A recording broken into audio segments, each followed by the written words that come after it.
Welcome back. It's time now for the France 24 debate. Now, today is International Women's Day, a day that is celebrated on the 8th of March every year. And it's a day that's very much the focal point in the movement for women's rights. Well, the theme this year is Choose to Challenge, which organisers say is aimed at challenging gender bias and inequality everywhere, whether it be in government, in the workplace, in sports, healthcare, to name but a few fields. But with the world ravaged by a pandemic, these last 12 months have been like no other in modern history. So what has Covid-19 meant for women's rights?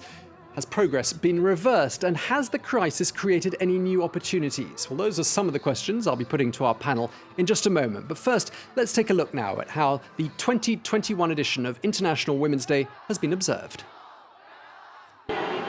Sexism is more dangerous than coronavirus.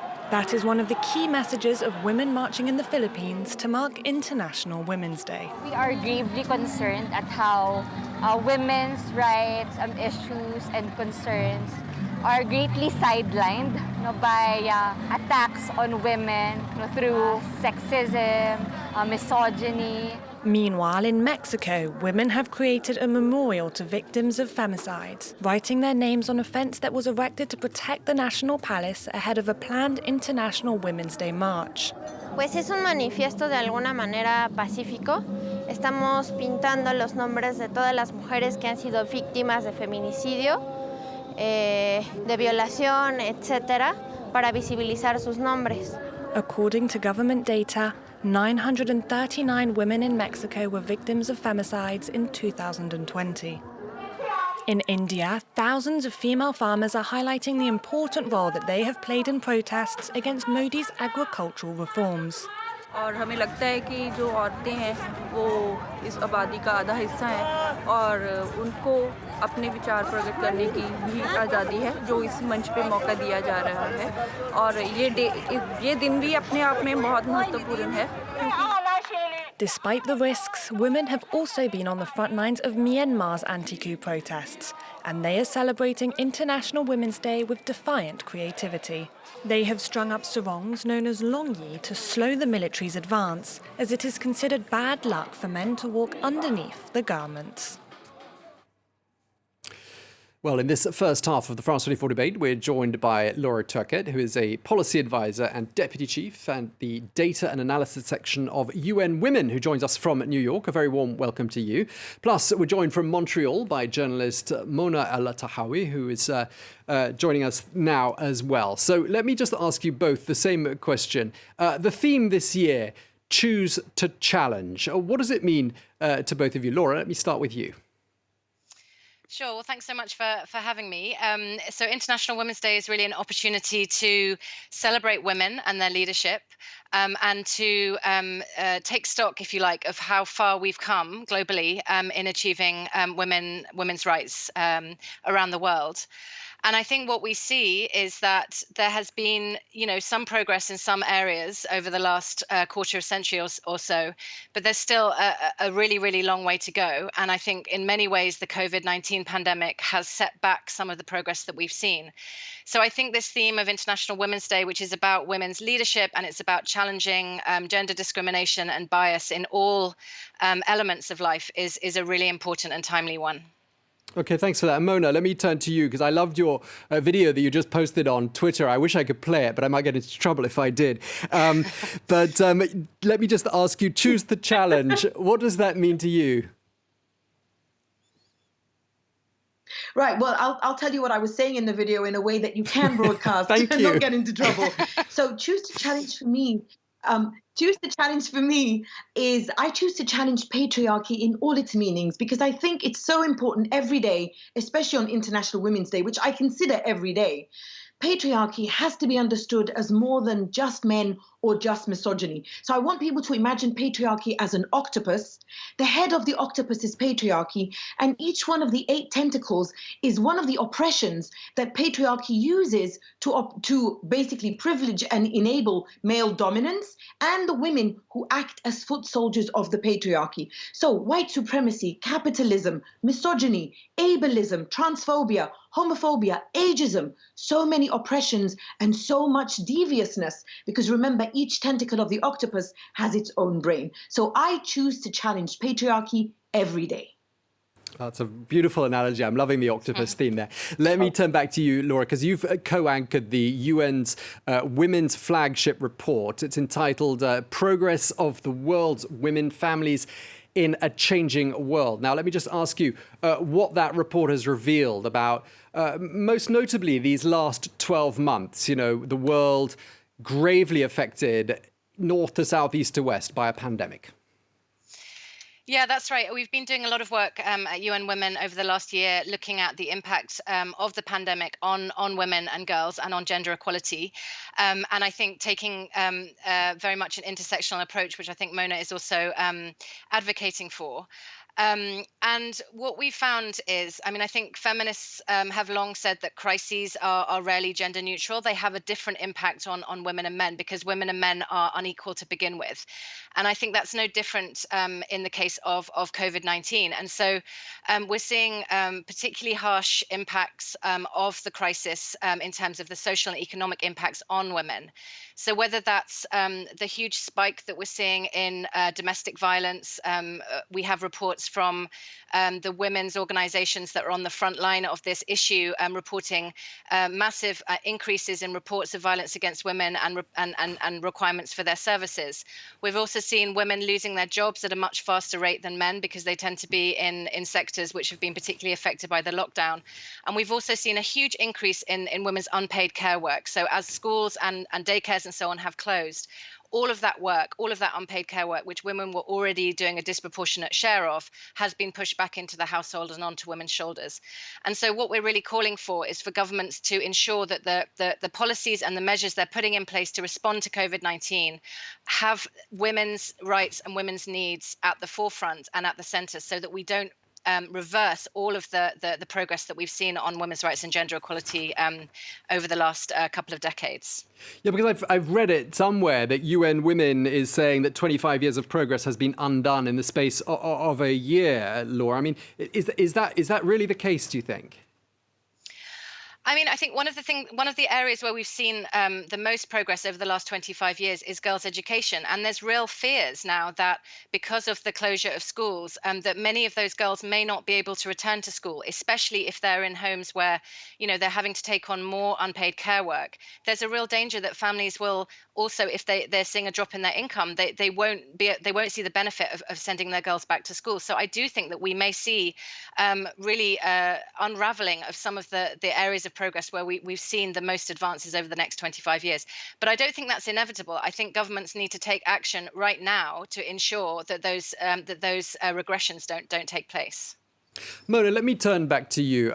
You know, countries that are led by women seem to have done much better than countries that are led by men during this pandemic. I mean, you might not agree with me. So first of all, do you agree with me? And if you do, tell me why I think it's the case.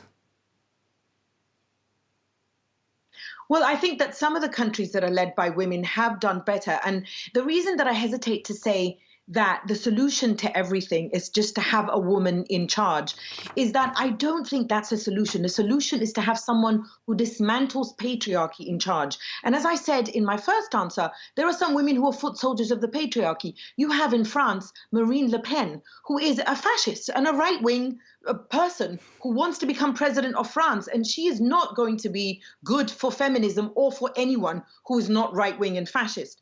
So I want to make that distinction. But when you do look at countries like, say, New Zealand and Taiwan, where you have women who do center feminism, who do talk about patriarchy and who do speak about challenging patriarchy, yes, you've definitely seen much better. Everyone there has fared better than, say, the United States under Donald Trump, you know, or the UK under Boris Johnson, or now especially Brazil under Bolsonaro. And I think it's because these are women who understand the patriarchy octopus and intersectionality. These are women who understand that the pandemic is a disaster that affects people in this hierarchical way, and that you have to go to the most affected. You have to address essential and frontline workers who are making, in so many countries, especially in the United States, less than the minimum wage. You have to understand the multiple challenges that we're all discussing. So yes, women who challenge patriarchy definitely lead their countries through this pandemic better than patriarchs who are men or women. Yeah, and that ties in very much with the theme of this year, which is choose the challenge. And what you're saying, Mona, is basically that women who are in positions of power have been challenging norms since the day they started working.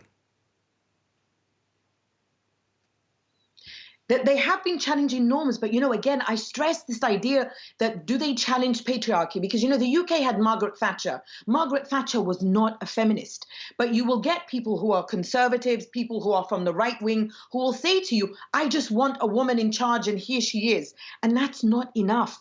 Yes, challenge the norms, but challenge norms in a way that also challenges patriarchy. And this is why I like this idea. I choose to challenge. What do you choose to challenge? If you just choose to challenge the idea that, the world has to be led by women because women are just better than men. Women are not just better than men. I reject this idea. I think it's an idea that is gender essentialist, and I think it's unfair because there are some women who are not good for other women. So I think we have to challenge patriarchy, we have to challenge injustice, and we have to understand that the pandemic exacerbates injustices, and that's why leaders like countries in Taiwan and New Zealand who understand this intersectional nature of the pandemic and the way it affects injustices, they're the ones who have led their countries through the pandemic in a better way. But isn't it fair to say, I mean, maybe this is a simplification of everything, Laura. I mean, I'd just like to pick up on some of the points that Mona was making, that perhaps women are better at certain things than men. I mean, certainly when it comes to empathy, communication skills, perhaps being more open to advice from experts. Perhaps that's more something that a woman leader would be better suited to than perhaps a more know-it-all male leader in a more sort of patriarchal context. I mean, do you think there's any strength in that argument that perhaps women are just essentially better at certain things than men are, and this is one of them? I mean, I think I would concur with Mona, really. I mean, I think having a woman in power isn't an automatic route to having a better response to the pandemic.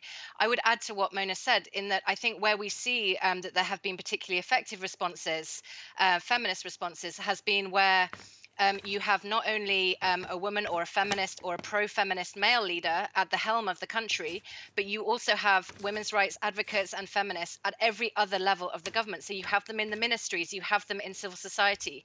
And when you have feminists in civil society who are working really effectively with those in government, you then have that accountability and you have the ability to feed through the ideas and the needs and the demands from the grassroots into policy making. And to be honest, I mean, there are some countries with women leaders that have done really well. There are some countries with male leaders that have done well as well. I mean, if you think of Argentina, where the women's movement has been so strong recently, over decades it's built its strength, and over decades it's ensured that feminists are in key areas of the government that have really enabled them to put in place a response that has worked very well for women and for men.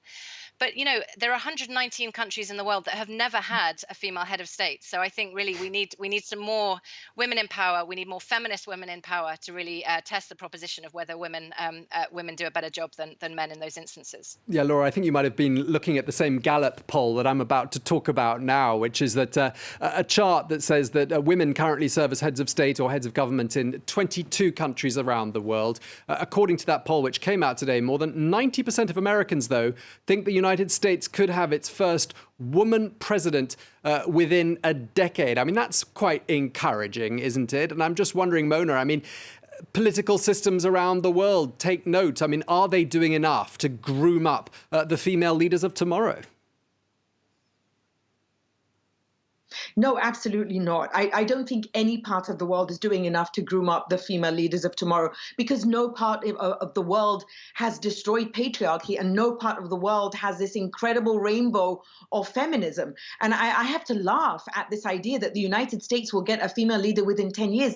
That is just outrageous. And I have to remind I'm Egyptian American, and in neither of my countries have we had a woman president. But I have to remind my fellow Americans that there are other parts of the world that do have female leaders. So why is this the wealthiest, most powerful country in the world? Why is it so difficult to conceive of a female leader? And I think the answer to that is the disaster that was Donald Trump, that thankfully we've got rid of him now. But it's not enough for me to have Biden, It's not enough, because I agree with Laura. You need a ladder of feminists, women and men, and pro-feminists in every step, and the United States falls so far below that. It's truly a disgrace. I think that the United States has to start paying attention to other parts of the world that have feminists in every aspect.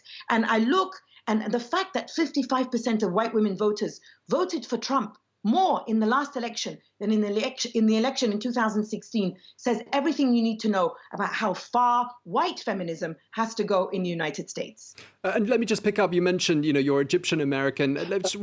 What's the situation in Egypt? I mean, even further behind, I mean, so much work needs to be done right across the Arab world and North Africa, surely. Yeah, well, so, patriarchy is universal. And depending on where you live in the world, that octopus called patriarchy, the tentacles work differently. And in Egypt, yes, absolutely, there are multiple layers of those tentacles. And in Egypt, we have, some women in parliament, 2 or 3 women who have served in cabinets. But, this is why I wrote my first book, Headscarves and Hymens, Why the Middle East Needs a Sexual Revolution. We are now marking the 10th anniversary of the revolutions in the Middle East and North Africa, sometimes known as the Arab Spring. And what I'm seeing now in Egypt is the start of this incredible feminist revolution in which women are having these discussions that we are now talking, you and me and Laura, about. And I think that we are on the precipice in Egypt of finally saying, look, feminism is the way to get us out of military rule, is the way to get us out of religious fundamentalism, and is the best way to help women out of all the injustices, be they poverty, be they patriarchy, whatever tentacle, feminism is the solution. Well, you have had the last word in this first half of the debate. Mona Al-Tahawi, thank you so much for sharing that with us. I wish we could have you with us for longer. And Laura Turkett as well. Thank you both so much indeed for joining us for the first half of the France 24 debate.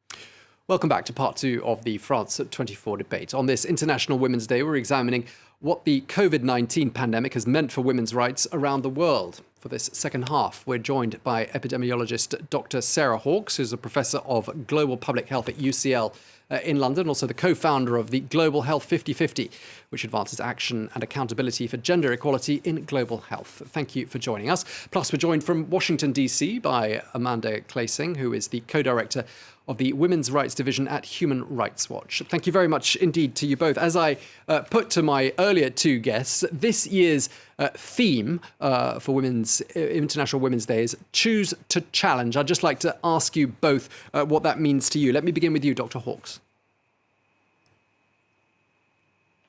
Oh, yeah, thank you. Well, I think there's actually 2 themes going on this International Women's Day. So there's Choose to Challenge and generation equality. And I think that although there are these 2 parallels running, they're probably linked by what I see as the main challenge, which is really trying to get across the message that gender equality is something that's going to benefit everybody. So can we persuade the next generation along that gender equality is not a zero-sum game, I think is the biggest challenge we're facing.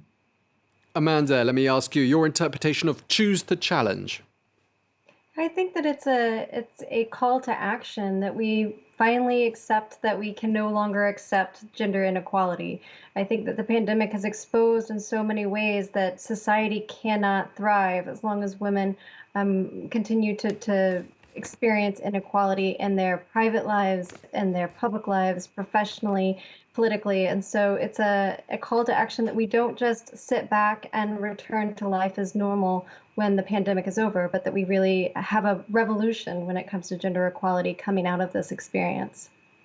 In the first half, we were hearing from one of our guests from the UN that the pandemic has really put the clock back 25 years when it comes to progress on women's issues. I just wonder if you would agree that it's as bad as that, and why has the pandemic done this? Let me carry on with you, Amanda. Yeah, I agree in that assessment completely. I think that there has been so much movement forward to get women into the economy. We've actually seen gender equality met in access to primary education. There were efforts to make that true for secondary education, and we see what the risks to students, to learners around the world are currently. We also know that women were in the jobs most likely to lose access to employment during this period of time, with less likeliness of having a social safety net to protect them. So we're really in a position where women are struggling, and we're seeing this reversal. But I'm a little bit more optimistic in the sense that we aren't where we were 25 years ago when it comes to the movement or to the infrastructure underneath women's equality. So we have stronger laws, we have stronger international human rights mechanisms pushing forward on gender equality. And so while I am very concerned, I do have more optimism that when we all focus our efforts on gender equality, we're going to be starting from a different spot than we were 25 years ago. Dr. Hawkes, do you agree? And can I just ask you an extension of that question, which is, do you think the pandemic has had any catalyst effect in any positive way, as it has done in a few, well, very few cases in certain sectors of the economy, for example, that have thrived in this context? Has that been the case in any way at all? And just to remind you to pick up on what Amanda was just saying there, do you agree with that assessment? The clock has been put back.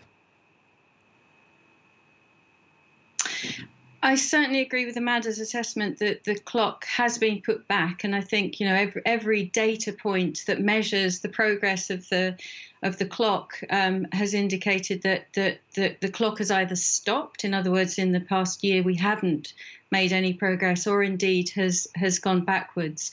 I'd also agree, however, that there are points of optimism. There are reasons for optimism, not least of which is we have made progress on systems of accountability.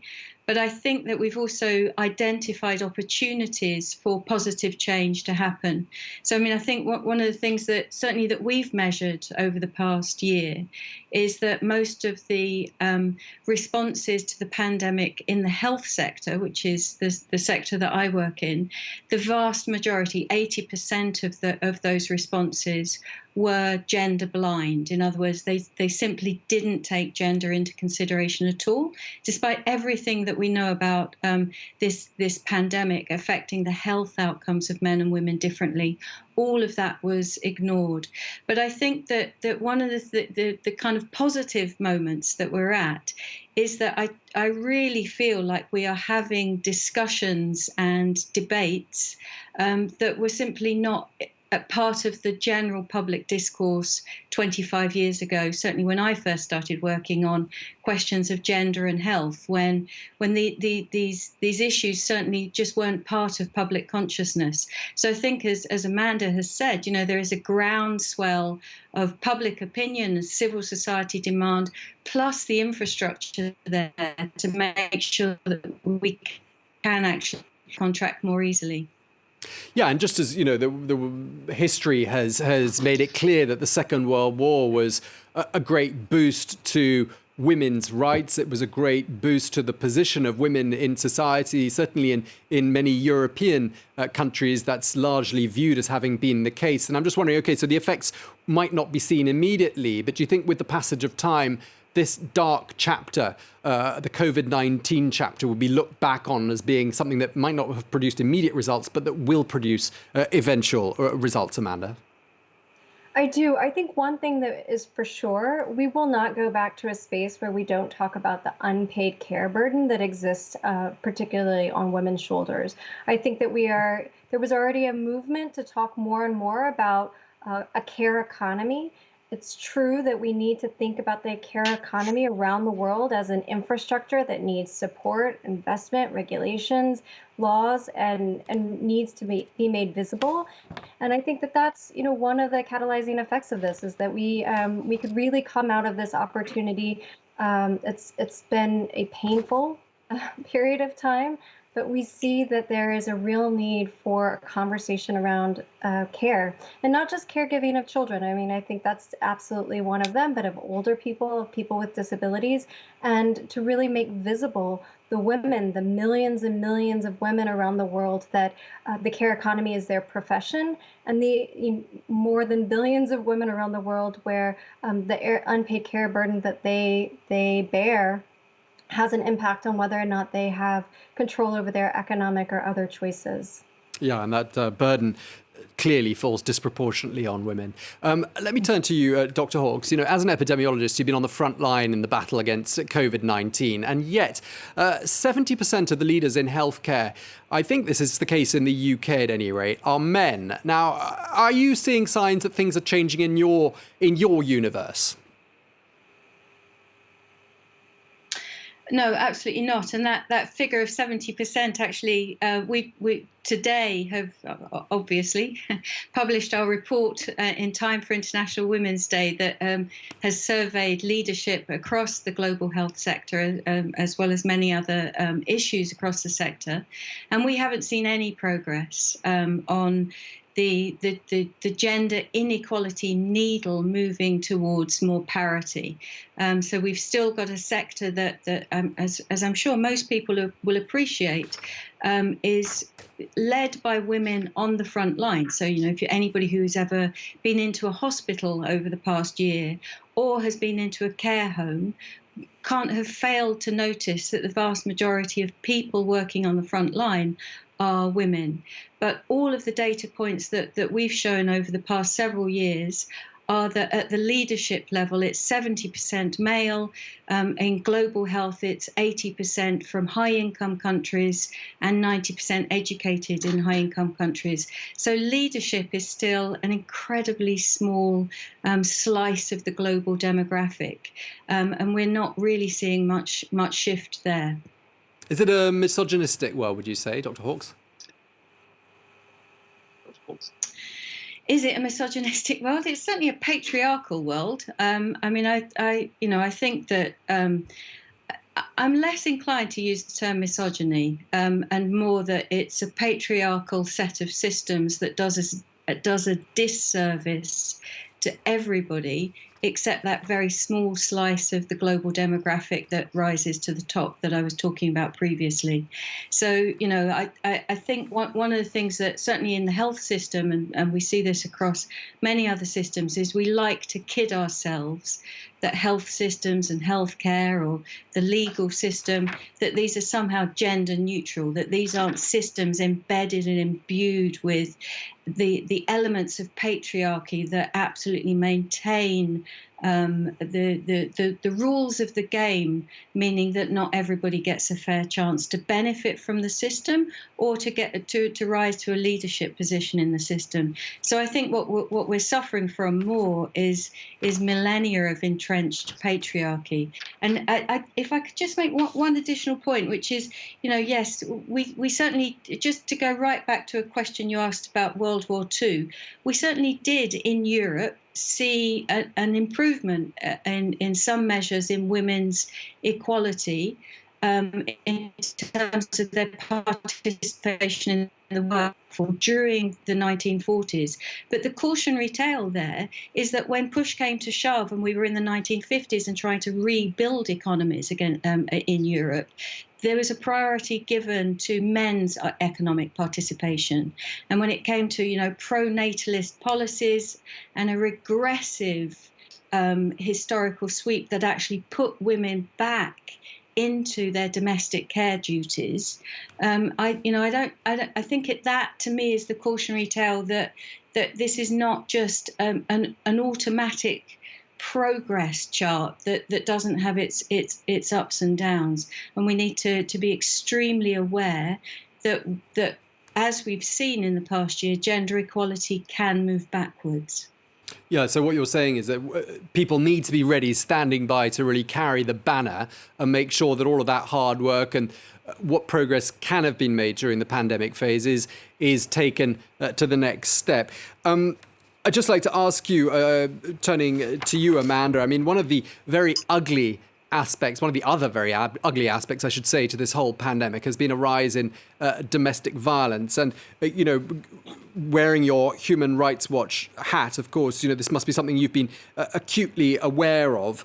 And I'm just wondering, have countries been taking action to try to address that? Have you seen evidence? Because we've been talking about it since the beginning of lockdowns. Have you seen any signs that anyone is actually taking this on board and doing anything about it? Yeah, I think an important point, and I think it goes back to the idea of what we need to do to make a recovery be a forward step for gender equality. So, the increase in reported cases of gender-based violence did come back with governments trying to create, more pathways for reporting, trying to identify some additional steps to ensure that there's shelter spaces or services. But these systems were already underfunded and under-supported before the pandemic, and the pandemic wasn't going to be a space where you can really create the surge capacity to address the needs. The other big concern is that marginalized groups have not experienced the pandemic in the same way. So the more marginalized the group, the higher risks that they are not able to access the services or the protections that are being provided by governments. And so one of the things that we're really interested and concerned about is not just the current conditions for gender-based violence, but the environment that might be created as women are trying to get back into the workforce. When there are fewer jobs, there are people that have more power in giving women access to jobs, that there might be even greater risk of sexual harassment and abuse in the workplace. So not only coming from the home, but also in the workplace. And so governments have to be integrating gender-based violence, both services and prevention, in their current work and their current policies, but also in the recovery policies. This isn't something that will just disappear when the economic pressures of the pandemic will disappear. And it's unfortunately the result of lack of investment in the real solutions to end gender-based violence that existed prior to the pandemic. Dr. Sarah Hawke, so have your medical colleagues talked to you about evidence of this phenomenon of domestic violence? Has there been an uptick in the number of people coming forward and seeking medical help? And is the help there to be given by the medical profession, or is it not really in the realm of medicine to give that kind of support to women who may be facing domestic violence? Well, to answer your first question, it certainly is within the realm of the health system to provide help and support, even if that is referral to appropriate social services, for example. So, I'd certainly encourage that any woman or child or indeed any man suffering from domestic violence, that they should certainly see the health professionals as being people that they should turn to for help of any kind.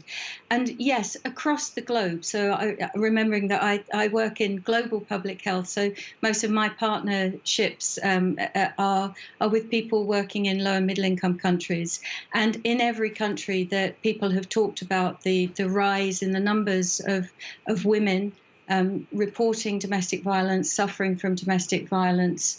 It certainly is a global phenomenon, and it goes along with other harms that we are seeing suffered by women and girls around the world. For example, an incredible rise in the predicted number of girls who will be forced into child marriage. Particularly since, as with so many other indicators of gender equality, actually stamping down on the pernicious nature of child marriage, the pernicious phenomenon of child marriage was actually one of the success stories of the global gender equality movement. And that is something that's been put backwards in many countries as girls have lost their opportunities to remain in school, and as the work opportunities, the employment opportunities that those girls would have then gone into have been taken away from them. The options remaining to them are essentially being forced into child marriage. So the predictions are an additional 13 million girls will be forced into marriage as a direct result of the pandemic. Just going back to a topic we discussed in the first half with another panel of two guests, and just looking at which countries have perhaps handled the COVID-19 pandemic better than others. And there was this suggestion that there are some, top star performing countries out there that just happen to be countries with women at the helm. Do you agree that there's a pattern? Because I put that question to the others, and I'd love to know your opinions as well. Let me start with you, Amanda. I mean, do you see a pattern behind countries that have fared well during the COVID-19 pandemic that are run by women? Do you see that? This question comes up quite a bit, and while I'm hesitant to say that women are just inherently better at, responding to this type of threat, what I would like to say is representation matters. It matters that the people that are making decisions reflect a broad swath of society. They have their own lived experience, and that they take in information and think about everybody that they need to in forming policies and solutions. And so I think, if there's a pattern to be had, it's, making sure that women, other marginalized populations are a part of both the decision making and the outcomes and the policies, and the results is hopefully one that is better for society. Dr. Sarah Hawkes, your thoughts? So I'm an epidemiologist, so you have to forgive me for saying that beware of correlation is not causation. And so, like Amanda, whilst I'm sympathetic to this as a notion, I'm very hesitant for this as an explanation. I think there's probably a couple of things that are going on here. One is that perhaps what those societies that elect the leaders that have been successful in controlling COVID, perhaps those societies are actually societies with greater levels of trust and social cohesion, and are societies where women thrive and are potentially more likely to reach political leadership levels. So, the fact that you've got a woman prime minister or president may actually be more of a representation of a more socially cohesive and tolerant society than just the fact that women are doing a great job at the top. Because I think those of us that are old enough to have lived under Margaret Thatcher, or certainly, in the years that I spent living in South Asia in the 1990s and 2000s, and looking at the South Asian matriarchs who have run several countries across South Asia, I'm really hesitant to believe that just because you swap the gender of the leader in power but don't change the system, that you've necessarily got feminist leadership that's good for everybody. I don't think you have. I think you need a feminist leader.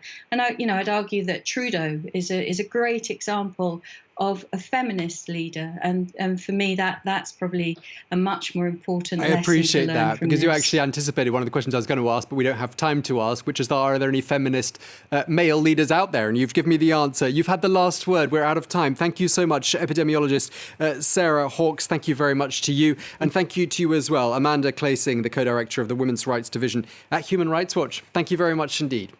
And thanks to you for watching the France 24 debate.